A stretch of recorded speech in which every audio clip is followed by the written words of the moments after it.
After 10 years of shooting professional photography with my Canon DSLRs, last year I finally made the switch. I sold all of my gear and switched from Canon to Sony.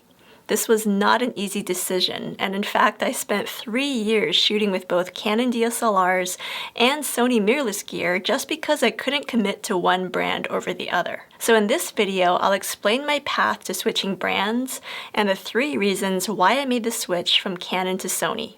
And you'll want to stick around for reason number 3 because that's the main reason why I think Sony cameras are the best. Reason number 1, Sony was into mirrorless cameras early on. Do you know what the first full-frame mirrorless camera was? It was the Sony Alpha 7, which came out in 2013. This was 1 year after the Canon 5D Mark III DSLR came out, which was one of the most groundbreaking DSLRs out there and my very first Canon camera that I bought. So while Canon was basking in the DSLR world, Sony was getting a head start with mirrorless cameras. It wasn't until 2017, 2018 that Canon finally came out with good mirrorless cameras, such as the M6, the M50, and the EOS R and RP. At this point, Sony was releasing the A7 III, so they were on the 3rd version of their mirrorless cameras, and they were way ahead of the curve. Now personally, I already knew this because I had purchased the Sony a6300 in 2016,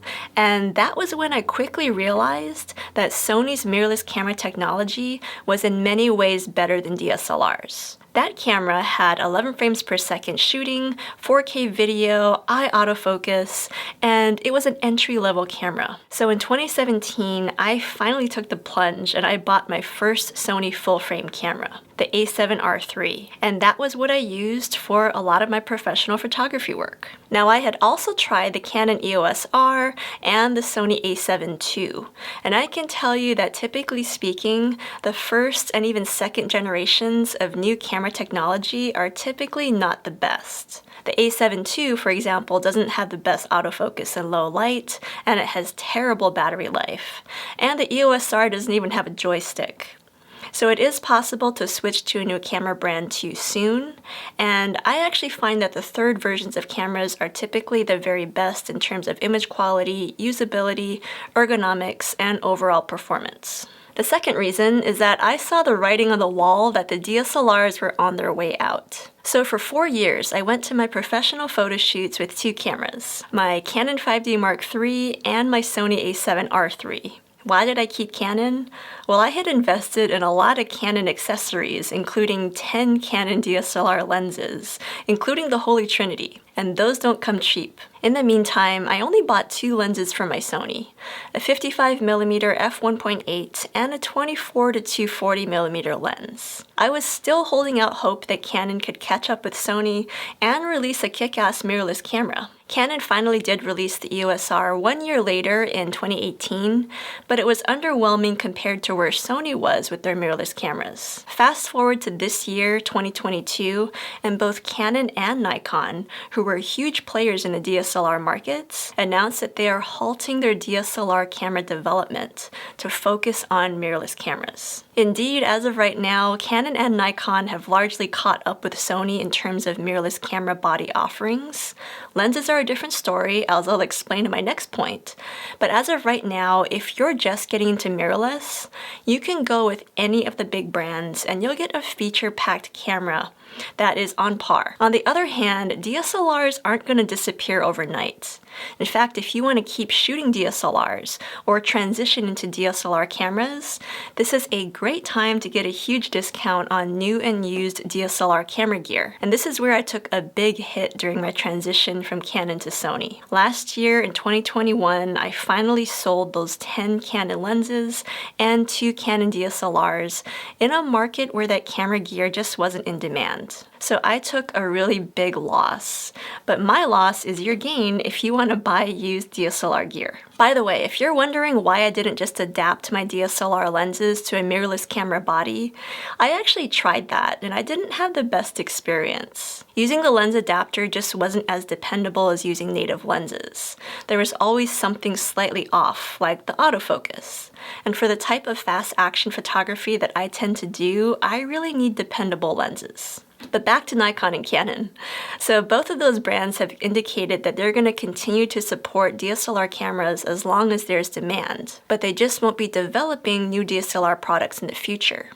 And this last part is why I personally would not stick with DSLRs. I like my camera gear to be equipped with the latest and greatest technology, and clearly that's only going to happen with mirrorless cameras across most of the brands out there. My third and last reason is a vast lens library. This is my biggest reason for switching to Sony from Canon.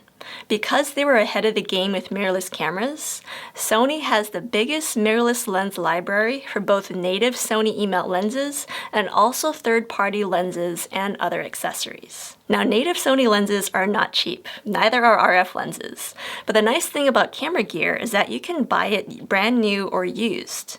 And I'll tell you from experience that there's nothing wrong with buying used camera gear as long as you do your homework and buy from the right places. In fact, I can do another video about how to buy and sell used camera gear, so let me know in the comments below if you want to see that video. But anyway, today there are a lot of Sony shooters out there, so the options for buying and selling used Sony camera gear is immense.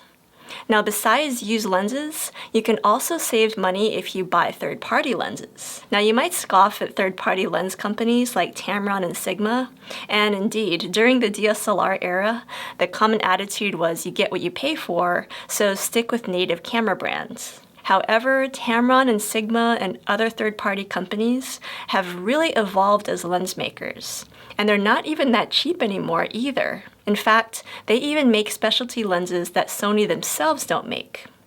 And for the time being, Sigma and Tamron and most other third-party brands are mainly supporting Sony E-mount.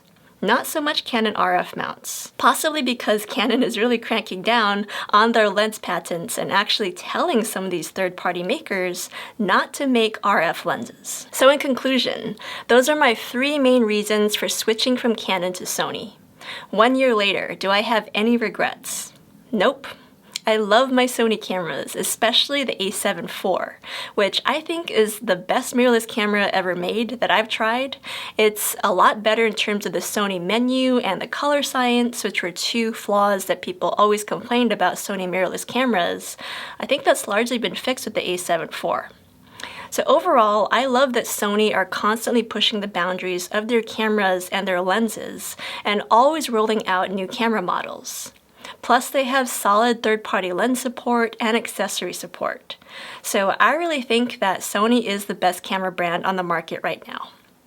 But let me know what you guys think in the comments below, if you agree with me, what kind of camera you shoot with. Is it a Canon, a Sony, Nikon, GoPro? Let me know in the comments. Thanks for watching, and I'll see you in the next video.